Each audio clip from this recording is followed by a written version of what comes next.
Hey guys, it's Ryan, our Indiana home here in beautiful Monroe County, Bloomington, Indiana. And today I want to talk about 3 reasons you should not plant a Bradford pear tree. So in my most recent video, we talked about the Bradford pear just a little bit for the smell that it creates and the association I place with it on the beginning of a morel mushroom season. Behind me, you can see those 3 Bradford pear trees, and in general, the Bradford pear has not been a tree that I have liked very much. But one of the things that we noticed when we moved in here was that the Bradford pear tree really held its leaves long into the fall season and the color. So well past all of the other trees on our property, that tree really held its leaves long into November, even a little bit into December for the color. I thought, well, maybe I will change my mind with the Bradford pear tree, but I'm going to give you today 3 reasons why you should not plant a Bradford pear. So the number one reason you should not plant a Bradford pear tree is because of the smell.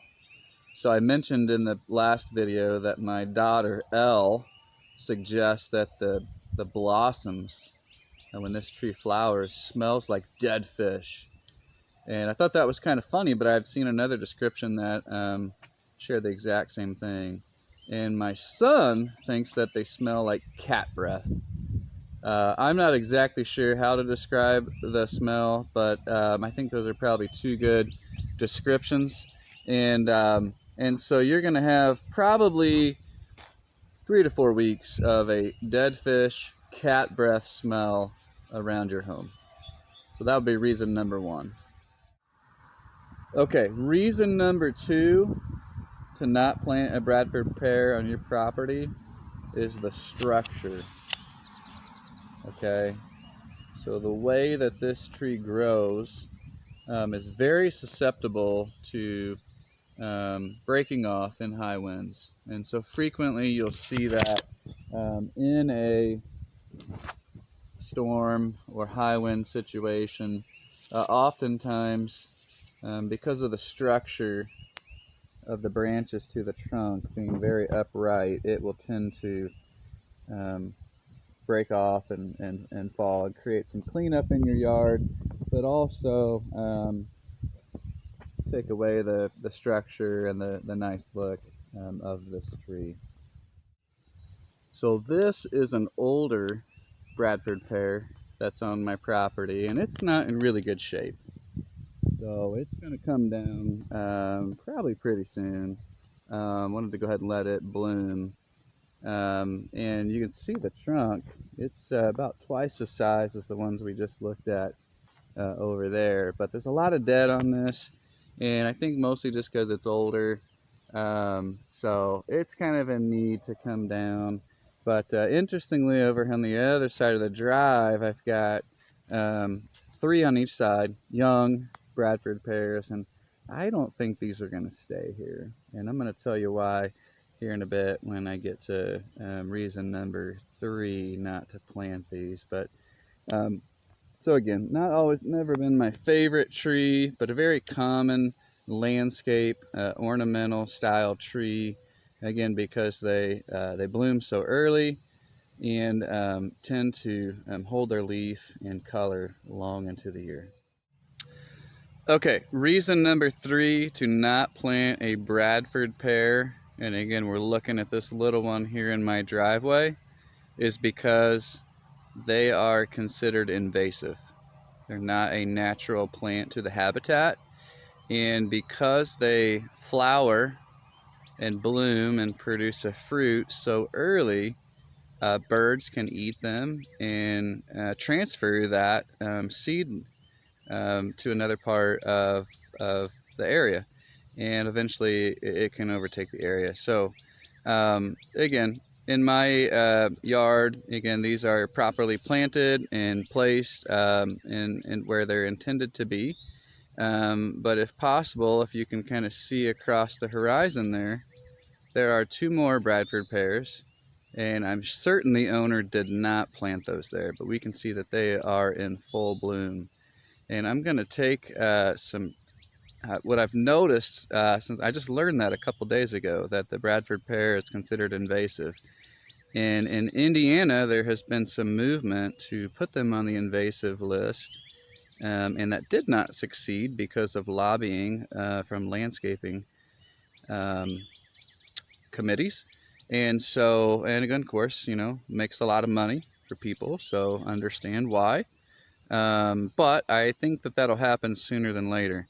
But I've noticed since I've learned that over the past couple days that I've seen Bradford pear trees in places they should not be. So I want to show us a few more places. Okay, so here we are in a neighborhood down the road. This is a bit of a new neighborhood, and the first house actually going in, but these Bradford pear trees have been here quite a while, and they're all throughout down the neighborhood. And so part of me wonders if this may not be some of the culprit, again, besides my yard and some of the other neighbors' yards, but there are Bradford pears all the way down that drive and throughout this. It's a small neighborhood, but there are a lot of these Bradford pears. So part of me wonders if this may not be the culprit for some of the invasion that's going on. All right, so here we are a little further down, and again a drive with some homes here, Bradford pear trees lining the drive, and again looks gorgeous. But as we look up the road here, and I've noticed this, look at that pear tree just kind of up here in the kind of the brush and the wild here along the side of the road, and I'm nearly certain that no one planted that there.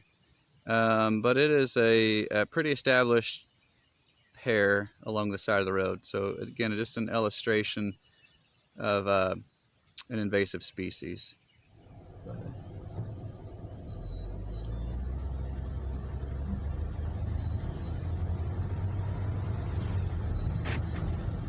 Okay, so I'm out here, intersection of a pretty significant road, and you know, out in the distance here, we can see a couple Bradford pear trees at that house.